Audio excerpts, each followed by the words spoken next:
그 다음에는 여러분 항암을 하죠. 항암. 자, 말을 한번 생각해 보세요. 항암. 암하고 항. 대적한다. 그 말이잖아요. 여러분 항암이라는 것은 여러 가지가 있어요. 사실은 수술도 항암이에요. 직접적인 없애는 거니까 직접적인 치료죠. 수술이라는 것이 항암에. 그런데 여러분이 지금 항암해야 됩니다. 또 항암 있잖아요. 그것은 정확하게 말하면 항암 화학요법입니다. 여러분이 알고 있는 항암. 이해가 되시죠? 항암제 투여한다 그러잖아요. 근데 항암 화학요법인데, 우리가 화학요법이라는 것은 약으로 치료한다는 의미입니다. 약으로. 여러분이 항생제 먹잖아. 염증이 있어서. 그것도 화학요법입니다. 여러분 텀을 알아야 돼. 이 말을 알아야 된다고. 그래야지 다른 의사한테 가서도 항암제는 화학요법도 있다는데요. 그러면은 꼼짝을 못해 의사들이. 이거 맞아 조금 안 해. 함부로 말을 해서 되겠다 안 되겠다? 안 되겠다. 많이 알아야 돼 여러분. 알겠죠? 그러면 이 항암 화학요법이라는 건 뭐냐? 아까 제가 암이라는 게 정상세포하고 어떻게 다르다겠죠? 에? 그렇지. 세포 분열이 빠르다. 그러면 빠른 것을 가서 잡는 것을 약을 개발해야 될 거 아니에요. 그죠? 그래서 만든 것이 항암 화학요법인데 우리가 대부분 여러분 빨간 약이 아드리아마이신이에요. 여러분 빨간 약 맞으면서 내가 이번에 라이프 클리닉 간판 만들면서 굉장히 고민 많이 했어요. 환자들은 빨간 걸 싫어한다. 그래서 야 빨간 것으로 할까 옐로우로 할까 굉장히 고민하다가 야 이쁜 걸로 하자. 본집에 밥으로 해라. 그래가지고 빨간색으로 바꿨습니다. 그 앞에 보셨죠? 그 생각 안 하셨어요? 한 사람 손 들어보세요. 별로 안 했구나. 다행입니다. 한두 명은 했을 거예요. 근데 아드리아마이신하고 대표적인 약물이에요. 사이클로포스파마 AC 두 가지를 합니다. 유방암은요 정해져 있어요. 여러분한테 이렇게 당신은 뭐 하시오? 딱 맞춤 치료해. 굉장히 기분 좋잖아. 맞춰서 나한테. 근데 맞춤이란 것은 없어요. 이것이 랜덤이에요. 그래서 항암제에 대해서 여러분 좀 나쁜 인식을 가질 수 있지만 제가 해보니까 모든 암 중에서 유방암 같이 항암제에 듣는 암이 더 없어요. 얼마나 다행이에요. 여기서 겪으신 분들 있잖아요. 수술 못한다고 해서 이렇게 몽골이 해갖고 나 수술 못해. 너 안 되겠다. 수술 전에 항암으로 해갖고 줄여보자. 그런 사람도 있잖아요. 사실 여기도 있을 거예요. 근데 실제로 여러분 봤죠? 줄어들었잖아요. 이것이 술전 항암의 장점이기도 해요. 이 항암제가 유방을 딱 없애본 후로 항암제를 투여를 하면은 이 항암제가 들었는지 안 들었는지 모르잖아. 그죠? 근데 암이 있는 상태에서 항암제를 쓴데 팍 줄어. 이 항암제는 나하고 맞다 안 맞다? 알 수도 있잖아요. 이런 장점도 있어요. 술전 항암이라는 게. 그리고 처음에는 이렇게 유방이 커가지고 도저히 수술을 못할 정도에도 완전히 줄어가지고 부분절 제거할 수도 있는 경우도 있어요. 적곡제하고 가깝지만 않다면. 무슨 말인지 알겠죠? 그런데 항암제는 빠른 세포에 가서 공격을 한다고 했잖아요. 암도 공격을 하지만 우리 몸에는 빨리 자라는 세포들 있죠. 그게 뭡니까? 머리카락 자를수록 잘라도 어쩌 그럼? 계속 나잖아요. 그만큼 얘가 빨리 자라는 세포예요. 그러니까 얘도 같이 당해야지. 그러니까 언니들이 항암 탁 한번 맞으면은 머리가 어쩌버려? 희말태기가 없어져 버려. 처음부터 안 빠져. 희말태기가 없어져, 희말태기가. 그래가지고 어떤 환자가 옛날에 그랬어. 나한테. 원장님, 항암제를 했더니요. 머리 진짜야, 이거. 머리가 그냥 쫙 빠지는 거야, 그냥. 쫙 빠지면서 나한테 딱 보면서 이렇게 인상을 쓰면서. 원장님, 그때 내 과장이었는데. 과장님, 이렇게 머리가 빠집니다. 나도 깜짝 놀랐어. 저렇게 빠지는가 보다. 이렇게 해갖고 좁은 게 미쳐버렸더만. 그것도 어떤 환자들은 방치해불어. 해갖고 방치. 머리가 쫙쫙 빠져서 결국에는 하나, 2개, 3개, 4개 이러고 있어버려. 근데 방치해버려. 안 깎아버려. 그런 환자들 있어요. 실제로 그런 환자 제가 몇 명, 언니 안 되겠네. 방치하지 마. 이리 와봐. 누워. 제가요, 인턴 때 잘한 것이 있어요. 뭐냐. 옛날에는 그 인턴 때 신경외과 수술하잖아요. 머리 수술하려면은 이게 다 완전히 밀어버려야 되잖아. 신경외과는 여기 잘라야 되니까. 아, 배는 밀 필요 없잖아. 배도 가끔 밀어야 될 때도 있어요. 그냥 남자들 막 이렇게. 실제로 그 쉐이빙을 해요. 근데 이 쉐이빙 내가 잘하잖아. 언니 누워. 딱 앉아있으면 이렇게 쉐이빙 해가지고 방치해본 아줌마들이 있어. 방치해버려. 그렇게, 근데 그게 또 되더라고. 방치가 되더라고요. 성격이야. 근데 그렇게, 그런 환자들이, 그러면 제가, 깎아주면서 또 그 사람들한테 제가 그랬어요. 자, 빠졌잖아. 근데 빨리 난다 했잖아, 이게. 항암이 끝나면 어쩌겠어? 다시 나지. 그러니까 지금, 쪼게 그 수도하시는 분들, 예? 예. 수도하시는, 항상 긍정적으로 생각해. 아, 내가 아까 명상했다잖아. 여러분들 딱 앉아서 폼만 딱 잡아보면 바로 수도하시는 분들이 되구나. 수도를 또 해야 돼. 그런 경우도 있고, 또 하나는 뭐냐면, 여러분, 위에 있잖아, 위에는 점막 있잖아요. 에? 점막이 계속 떨어지고, 태생하고, 째려나고 이러거든요. 근데 그놈이 먼저 당하겠잖아. 그럼 어쩌겠어? 사람이 소화가 안 되고, 토하진자. 계속 토하잖아. 이것이 항암의 부작용이야. 그 다음에, 여러분, 일주일 후에 가서, 항암하고 일주일에 가서 뭐해? 피검사하지? 왜 해? 골수가 또 빨리 피를 만들고 없애고 빨리 하잖아요. 골수가 당해. 그러면은 호중부락에서 백혈구가 많이 떨어져 버려요. 그러면 사람이 어쩌 처지지 이제 힘들고 시간이 지나야 돼요. 그렇죠.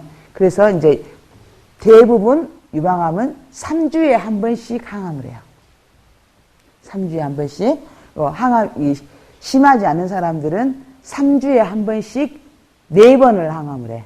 그런데 어떤 사람은 8번을 하는 사람이 있어. 원장님, 저는 술 전에 항암도 안 한다 했는데 항암했는데 또 갑자기 여기 4번도 아니고 저는 8번이 돼버렸어요. 그런 사람도 있잖아요. 그러니까 어떠냐. 그 사람은 임파선 전이가 없을 것으로 생각이 됐는데 암이라는 것이 진짜 뭐를 존재. 여러분 패트 하면 다 나올 것 같잖아요. 패트는 아주 적은 건 안 나타나요. 이게 겨드랑이 임파선 전이 된 것이 안 나타날 수가 있어요. 실제로 저는 그런 거 많이 경험해요. 그래서 패트에 예를 들어서 아무것도 임파선 전이가 없다 하는데도 감시 임파절에 나올 수가 있단 말이에요. 그럼 사이즈가 적었어. 환자한테 처음에 술하기 전에 너 항암 안 할 거야. 근데 사이즈는 적었어. 1.2cm. 근데 이것이 속도가 빠른 놈일 수 있겠잖아요. 여러분 다 유방암 1기도 있고 2기도 있고 그러겠잖아요. 여러분 같은 기수라도 다 틀려요. 여러분 다 틀려요. 어떤 사람은 1기면서 성질이 급한 놈, 1기면서 성질이 별로 좋은 놈, 1기면서 호르몬 수용체가 있는 놈, 막 조합을 따지자면 전부 다 틀려요. 너 1기, 너 괜찮아. 너 2기, 너 안 괜찮아. 이게 아니에요. 왜냐하면 2기여도 성질이 괜찮은 놈들이 있거든. 무슨 말이야. 임파선 전이도 1개 간 놈, 2개 간 놈, 3개 간 놈, 4개 간 놈, 다 틀리거든요. 이해가 됩니까? 다 틀려요. 여러분의 얼굴이 다르듯이 암도 얼굴이 다르다. 이걸 알아야 돼요. 그래서 이 언니가 이거 묵었을게 나도 이거 묵어야 되고 이 언니가 이것으로 나섰을게 나도 이런 묵어야 되고 이건 맞다 틀리다?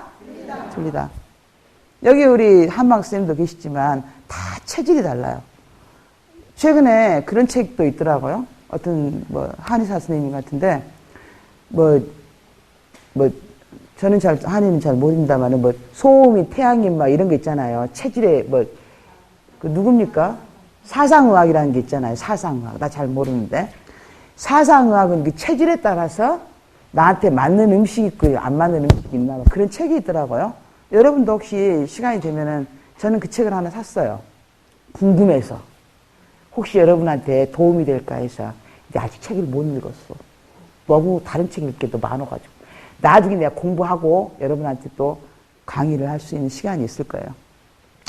어쨌든 간에 이런 항암 화학요법을 하게 되고 그 다음에 할 수 있는 것이 이제 방사선 치료죠. 방사선 치료를 하는 경우는 두 가지밖에 없어요. 첫 번째는 뭐냐? 아까 부분절제 했다고 했잖아요.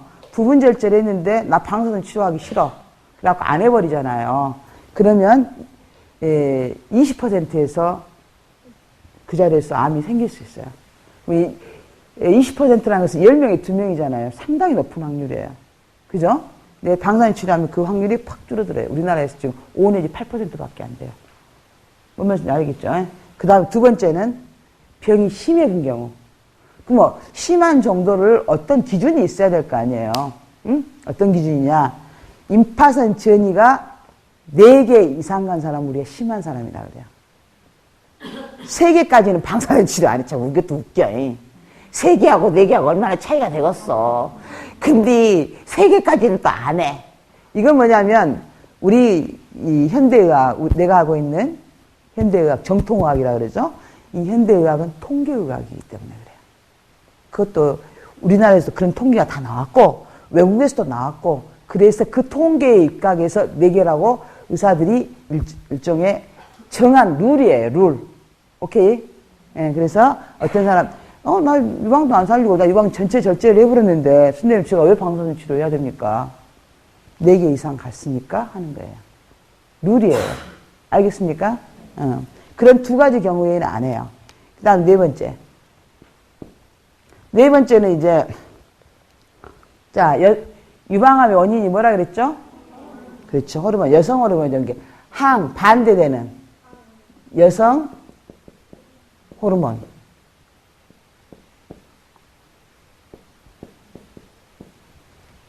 여러분 대표적인 그 항여성 호르몬제가 뭐냐면 타목시펜이에요. 타목시펜. 그 다음에 저기 여러 가지 종류가 있는데 이제 항여성 호르몬제는 월경이 있는 사람하고 일단 전제가 항여성 호르몬제는 호르몬의 수용체가 있어야 돼요. 무슨 말이냐면 여성 호르몬의 수용체, 그 다음에 프로제스테론의 수용체. 수용체라는 것은 요하고 똑같아요. 실제로 이게 관념이 아니에요. 여러분 피 속에 그 수용체가 떠돌아다녀. 이게 원인이 될 수 있다는 거예요. 그러면은 이게 활동을 저지하려면 뭐예요? 밖에서 잡아야죠. 이게 타목시펜이에요. 요자나 철이 와붙었죠. 이게 더 이상 활동을 못하게 된다고요. 이게 타목시펜이라고요. 이해가 됩니까? 또 하나 방법은 아예 여성 호르몬을 안 나오게 하는 방법도 있겠죠. 여러분 졸라덱스란 배꼽 주사가 있어요. 배꼽 주사를 맞아보면 뭐였죠? 맨스가 안 나와버려. 호르몬을 못 나오게. 이해가 됩니까? 이게 방사선 치료 끝나고 이제 스님한테 이제 딱 오면은 언니 호르몬 수용체가 언니는 있으니까 어떤 사람은 약만 먹이고 어떤 사람은 배꼽 주사를 맞고 그러잖아요. 어떤 사람 맨스가 있냐 없냐가 차이죠. 그렇습니까? 우리나라는 되게 공식적인 폐경을 50세를 기준으로 합니다. 물론 환자가 52세에도 월경을 할 수가 있어요. 그런 사람들은 우리가 졸라덱스라는 그 주사를 맞아야 돼요. 근데 대부분 50세가 되고 왔다 갔다 하면서 폐경이 된 사람도 있잖아요. 그 사람들은 다른 약을 먹여요. 여러분, 여성 호르몬이 우리가 폐경이 됐어. 나는 여자가 아닌가? 호르몬이 안 나올까? 안 나올 것 같아요? 어떻습니까? 아따, 내가 폐경 됐어, 이제. 드디어 나는 월경을 안 해. 재밌는 이야기 안 해줄까?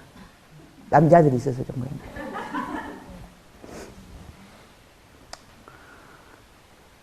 그 이야기 나중에 합시다. 너무 공식적인 데라서 그 이야기 나중에 하고. 어쨌든, 이제 폐경이 되면은, 여러분, 여성 호르몬이 전혀 안 나오는 게 아니에요.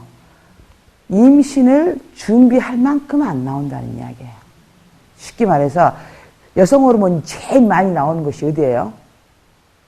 난소잖아요. 난소가 쪼그라들어서 안 나와요. 또 여성 호르몬이 어디가 나옵니까? 부신에서도 약간 나와요. 부신이라는 것은 콩팥 위에 쬐끄만한 잔디가 있어요. 또 어디서 나옵니까? 기름기. 그래서 비 많은 유방암 환자한테 무엇이다? 적이다. 나도 굉장히 노력하고 있어. 요새 진짜 노력했어. 많이 그래도 홀쭉해진 거야. 내 인생에 진짜 70kg 이하로 내려간 적이 별로 없어. 근데 굉장히 노력한 거야, 요새. 여담이었고요. 어쨌든 비만은 유방암의 적이다. 왜 그러냐? 여러분, 원래 우리나라에 40대 유방암이 많잖아요. 응? 근데 요새 나이 든 아주머니들 폐경 후에 응? 엄마들이 유방암이 더 많아졌어요. 외국과 같이. 외국은 50대 이후가 피크 에이지잖아요. 얼마 전까지 강의할 때 우리나라는 피크 에이지라는 게 제일 많은 그 세대가 그냥 40대 이게 정답이었어. 근데 바뀌어버렸어. 우리나라가 서구화돼 가잖아요, 지금. 그러다 보니까 50대가 피크 에이지가 교차가 되어버렸어요, 지금. 이해가 되십니까? 폐경 후에 지방질이 많이, 살이 찌잖아요. 이것이었죠. 유방암의 원인이 될 수 있다는 거예요. 여성 호르몬이 많이 나오니까. 지방질에서 여성 호르몬이 나오니까. 근데 양이 메스를 일으킬 정도가 아니라는 것 뿐이라고. 이해가 돼요? 그러니까 여러분, 폐경됐다고 해서 전부 다 여성성이 사라진 것이다? 아니다. 살을 더 쪄버리면 더 많이 여성 호르몬이 나올 수 있다. 이해가 되죠? 근데 그것은 무엇의 원인이 된다? 유방암의 원인이 될 수 있다. 이해가 되죠? 그러니까 여러분, 유방암 아닌 사람도 그런데 여러분은 그런 인자를 갖고 있는 사람들이잖아요. 그러니까 지금 항암 방사선 할 때는 힘들잖아. 그래서 여러분한테 잘 드십시오 라고 이야기를 해서 항암할 때는 사람들이 살쪄요. 저는 30년 동안 유방암 환자들 수술하고 항암을 해왔잖아요. 여러분 다 살쪄요. 얼마나 잘 먹어보든지. 백혈구를 먹어서 내가 올리자. 아니에요, 여러분. 백혈구는 시간이 가면 올라가게 돼 있어요. 근데 여러분은 먹는 걸로 해결하려고 하잖아. 적당히 드세요. 적당히 들고 너무 단 거 먹지 마세요. 먹고 싶다가, 근데 이제 너무 단맛이 없고, 그러니까, 입에 땡기는 걸로 먹으라 하는데, 제가 이렇게 살아가다 보면은, 몸이 안 좋을 때 나쁜 음식이 땡기더라고요. 여러분 안 그러세요? 저는 정말 그랬던 것 같아요. 여러분 지금 몸이 제일 안 좋을 때잖아요. 그러니까 미쳐버리겠지. 이것도 먹고 싶고, 또 옆에서 또 다른 언니가 막 달걀 해별하게 막 싸가지고 막 삶아버려 막, 한꺼번에 같이 있잖아, 지금. 이렇게 달걀 굴러! 갖고 쫙 삶아갖고, 야, 너도 먹어라. 나만 죽을 수 없잖아. 너도 같이 먹어라. 얘가 좀 먹어줘야지. 나도 좀 열심히 되죠. 사람 마음이 참 묘해. 네. 그 사람만 먹으세요, 앞으로는. 알겠죠? 되도록이면은, 특히 이제 유방암 환자들은 유제품 안 드시는 게, 암 환자들은 유제품 안 좋아요. 저는 환자들한테 유제품, 왜냐하면 환경 호르몬도 많이 있잖아요. 지방질도 있고, 우유도 저지방 우유로 먹으라 하잖아요, 제가. 근데 저는 암 환자들, 엊그저께 TV에도 그런 이야기 나왔는데, 암 환자들, 옛날에는 우유, 이런 게 완전 제품 못 살았을 때, 다 우리가 못 살았지. 여러분 생각해 보세요. 우리 중학교, 고등학교 도시락 싸고 다녔잖아. 그때 내가 진짜, 나는 항상 그 도시락 먹을 때 항상 좀 그랬어. 왜냐하면, 다른 애들은 도시락에다 달걀 하나씩 탁 자랑스럽게 쫙 펴고 먹잖아. 근데 나는 우리 집 잘 살았어. 그러니까 항상 도시락이 있어요. 근데 나는 그것을 자랑스럽게 한 번도 펴본 적이 없어요. 미안해서 애들한테. 왜 그렇게 어렸을 때는 그런 걸 따졌는가 몰라. 근데 좀 나도 이렇게 해야 되는데 그걸 못하고 살았어요. 왜냐하면 너무나 주위에 가난한 애들이 막, 걔네들은 진짜 옛날에 우리 때만 해도 난 나이가 좀 많이 들었습니다. 참고로 언니보다 한 20세도 많이. 근데 그 시대에는 다 그렇게 못 먹고 살았어요. 내 초등학교 동기들 어렸을 때 보면은. 그래서 내가 그 도시락을 못 펴, 그런 기억이 나는데, 어쨌든, 그 지방질하고 이렇게 우유하고 상관이 있으니까 되도록이면 그런 음식은 좀 피하는 게 좋아요, 여러분이. 완전 제품이라는 것은 옛날 이야기라고요. 여러분, 없어서 못 먹지. 예? 많이 먹잖아. 예. 그래서 항여성 호르몬제는 되게 이제 졸라덱스라는 것은 한 달에 한 번씩 월경하잖아요. 한 달에 한 번씩 맞아가지고 2년을 맞게 돼 있어요. 2년. 근데 요새는 5년을 맞아도 된다고 돼 있거든요. 환자가. 어쩌면 인위적으로 폐경을 만들어 온 거죠. 근데 졸라덱스를 탁 끊잖아요. 자, 졸라덱스를 맞았어. 월경을 이제 안 해. 근데 한 10번 하다가 나 도저히 폐경 때 나 못 할랍니다, 선생님하고. 졸라덱스를 딱 끊잖아요. 그럼 월경을 해요, 또. 근데 2년이 딱 지나잖아요. 졸라덱스 하고 난 다음에. 근데 어떤 사람은 월경이 탁 돌아온 사람도 있고, 안 돌아오신 분도 있어요. 되게 나이가, 제 경험입니다, 이거는. 45세가 이상인, 뭐 48세나 있는데 졸라덱스를 했어. 그러면 2년에 50세가 되불잖아요. 자연 폐경의 나이도 되잖아요. 그런 사람들은 이제 조금 있다가 없어지는 경우도 있고. 근데 이제 40살이나 돼서 졸라덱스를 했어. 42살이 됐죠. 2년이니까. 그 사람은 거의 다시 리턴이 돼요. 다시 월경이 하게 되고. 임신할 수 있다고요. 그러니까 지금 30대나 이런 유방암 환자들도 있잖아요. 그런 분들은 내 환자들도 실제로 그런 환자들이 있어요. 2년 동안 월경을 못 하다가 2년 후에는 다시 해가지고 아이를 낳을 수 있다고요. 실제로 그렇게 해서 애 낳는 환자도 있습니다. 저는 유방암 환자가 임신하는 것에 대해서 뭐 괜찮다고 생각합니다. 왜냐하면 저는 그런 환자들을 많이 겪었어요. 근데 다들 잘 살아요, 오히려. 예, 이게 병이라는 게 그런 것 같아요. 아이는 희망이잖아요. 그죠? 여러분, 그런 거 있잖아요. 늦둥이를 둔 부모가 오래 산다. 그런 말 들어보신 적 없어요? 늦둥이에 대한 책임감 같은 게 있잖아요. 그 늦둥이한테서 보는 즐거움도 많이 있을 거고. 아마 그런 이유가 아닐까 싶은데, 어쨌든, 젊은 여성들 유방암 걸리고, 아이 낳고, 뭐, 아무 문제 없습니다. 제 환자들은 제가 28, 27, 제일 젊은 나이가 25이었는데, 상핀이 얘가 22세까지, 22세. 근데 지금 2명, 지금도 살아있어요. 10년 이상 걔네들 살아있고, 걔네들 지금 둘 다 아이 2명씩 낳았어요. 훌륭한 사람이. 우리 없지만 박수 한번 쳐줍시다. 오, 너무너무 훌륭해요. 다행히 걔네들, 유방암이었을 때 이미 남자친구 있었고, 남자친구들하고 또 결혼하고, 너무나 아름다운 일이죠. 네. 그 다음에 이제 타목시펜. 이제 폐경 전 여성은 타목시펜 먹인다고 했죠? 그 사람은 5년간 먹게 돼 있어요. 그 다음에 폐경이 돼본 사람들은 이제 딴 약을 먹어요. 이 지방에서 여성 호르몬이 나온다고 했잖아요. 그러니까 지방에서 나오는 여성 호르몬을 차단하는 약이 있겠죠. 여러분 이 말은 아린덱스나 페마라라는 그런 약이에요. 뭔지 알겠죠? 네. 그 다음에 이제 허세틴. 표적 치료죠. 말이 진짜 이쁘죠? 표적 치료. 생각만 해도 너무 환상적이잖아. 표적이라는 것은 딱 관역이 있으면은 내가 가서 그냥 정확하니 짝에서 더 이상 이걸 못하게. 예? 근데 허세틴 해도 안 좋아하시는 사람도 있어요. 예? 근데 표적 치료는 이제 허세틴인데,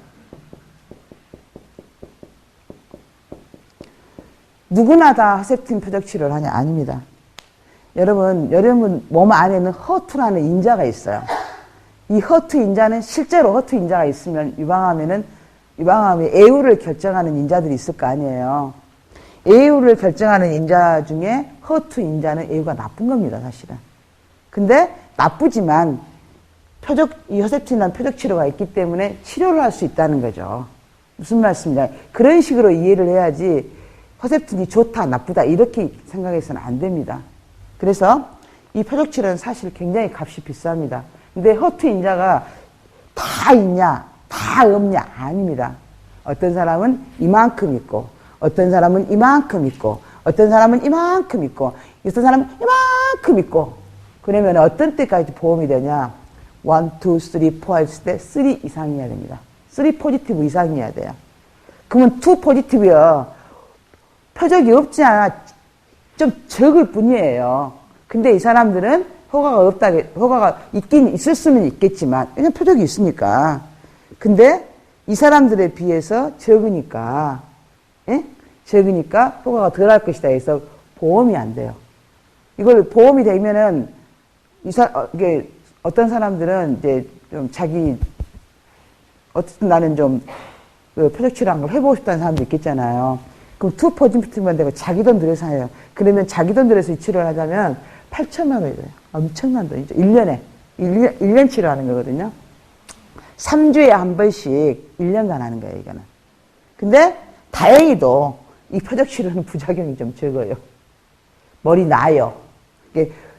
저 치료가 다 끝나고 표적 치료하는 사람들은 이제 1년간 다니겠잖아요. 저한테 3주에 한 번씩. 그 사람들 다 머리가 나요. 근데 하나 주의할 게 있어요. 이 표적 치료는 심장에 신독성이 있어요. 그래서 3개월에 한 번씩 심장 검사를 반드시 해야 돼요. 그래가지고 심장에는 우리가 뿌리는 힘도 있고, 예? 산소 분압이 있겠잖아요. 그것이 떨어지면은 이 치료는 할 수 없게 돼요. 그런 부작용이 있어요. 예. 근데 굉장히 그래서 여러분 왜 이게 3주에 한 번씩 하냐면 여러분이 대부분 이 표적치료는 처음부터 표적치료 안 해요. 뭐라 해야 되냐? 항암 화학요법이 끝나고 해야지 이것이 보험이 돼요. 무슨 말인지 알겠죠? 근데 우리가 말하는 처음에 아드리아마이신이라는 약이 빨간 약, 이 아드리아마이신이 심장에 독성이 있어요. 그래서 여러분 그 A씨를 맞는 사람 중에 심장이 안 나빠지게 맞는 약 맞고 빨간 약 맞은 사람 있죠. 응. 이제 허셉틴을 할 목적이 있다면 그것을 꼭 맞는 것이 좋아요. 심장이 조금 그래도 보호를 해주니까. 알겠습니까? 근데 대부분 그러면 요거는 누가 알려주냐. 여러분의 주치의가 치료가 끝나잖아요.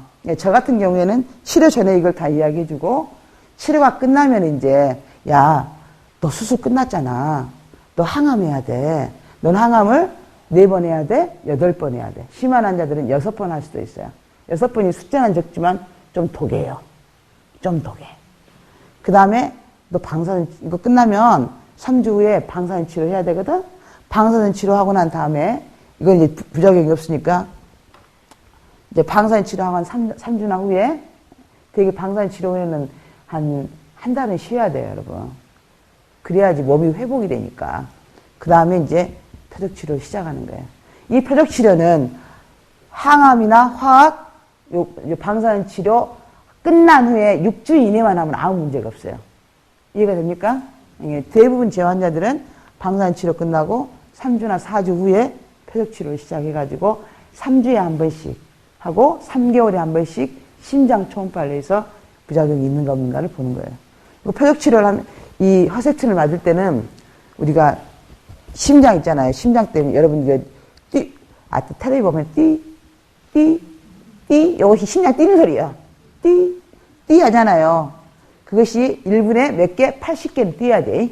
일반적으로. 근데 제가 대부분 사람들이 이제 80개 정도 뛰는데 이제 평상시에 60개 뛰는 사람도 있어요. 여러분 그 누구냐? 마라톤의 아베베? 이 사람은 심장이 1분에 40 몇 번밖에 안 뛰어요. 그러니까 얘는 달릴수록 어쩌버려? 정상이 돼버려. 더 많이 달려버려. 에? 그러고 있잖아요. 우리는 80개 때문에 뛰어버려. 그럼 막 100개, 50개 나잖아. 근데 걔는 어쩌? 뛸수록 막 힘이 나버려. 80개로 되니까 정상으로. 그 하나님이 주신 축복이죠. 그분한테 이제 갖고 있네. 근데 어쨌든 그 띠 하는 것이 갑자기 띠 해주면은 스톱. 그저께도 어제도 어떤 환자가 허세팀 맞다가 저는 외래에서 환자를 보고 있는데 전화가 와요. 수술 하기 전에 뭐 한 70 몇 개 뛰었는데 하기 전에 체크를 하겠잖아요. 환자가 띠 하다가 띠 하고 56개랍니다 하고 전화가 와버려. 그러면 나는 환자 이렇게 보고 있다가 봐봐 언니. 여기서부터 힘이 빠지기 시작해버려. 얘네 잡겠네. 심장이 안 뛰면 죽잖아. 빨리 맞고 하트만 다른 약을 이제 주는 거예요. 에? 그래갖고 한 시간, 그냥 또 안 마치냐. 아깝잖아. 맞아야 되는데. 1시간이나 기다려봐. 다른 약을 주면서. 그럼 다시 심장이 또 뛰어. 괜찮아. 그러면 그 환자는 또 어디 다 맞고 갔어요. 그럼 기다렸다가 마치고. 이렇게 치료를 하는 거예요. 알겠죠? 자, 여기까지가 일반적으로 여러분한테 하는 치료고, 이런 것들은 전부 다 어째요? 결과를 해결한 거죠. 여러분, 몽어리가 생겼어요. 제거했죠. 이게 수술이에요. 항암은 왜 하냐? 피로 들어가잖아요. 눈에 안 보이는 암이 혈관 속에 있을 수 있잖아요. 그래서 하는 치료예요. 방사능 치료는 왜 하냐? 우리가 열심히 수술해갖고 싹 없애볼게 유방암이 없다는 가정한, 정말로 없다면, 정말로 아무것도 없다면 방사능 치료 왜 합니까? 할 필요가 없죠. 유방 다 없앴는데. 근데 그렇게 의사들이 열심히 했지만 눈에 안 보이는 옹스트롱 단위의 암이 혹시나 있을지 모르니까 방사능 치료하는 거예요. 이해가 됩니까? 그 다음에 이제 항여성 호르몬제 아까 설명했죠. 표적 치료도 마찬가지고. 근데 이런 것들은 전부 다 결과를 해결한 것이지 원인을 해결한 게 아니에요. 여러분, 유방암의 원인이 뭐라 그랬죠? 물론 이런 건 원인 치료가 되겠네요. 원인은 여성 호르몬. 그 다음에 뭐 여성 호르몬을 많이 만드는 아까 대표적인 거. 고지방식이. 고단백질식이. 너무 잘 먹어서 생긴 병이야. 옛날에 이런 말 하면 좀 뭐하지만 자궁암은 사창가에 있는 분들이 많이 생기고, 예? 왜냐하면 자궁암은 그 원인이 정해졌잖아요.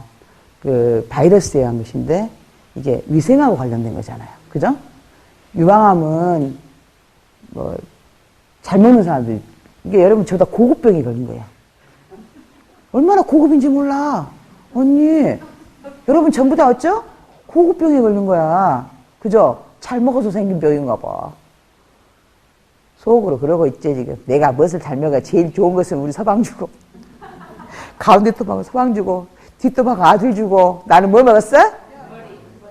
대가리 먹었지, 대가리. 멸치, 대가리.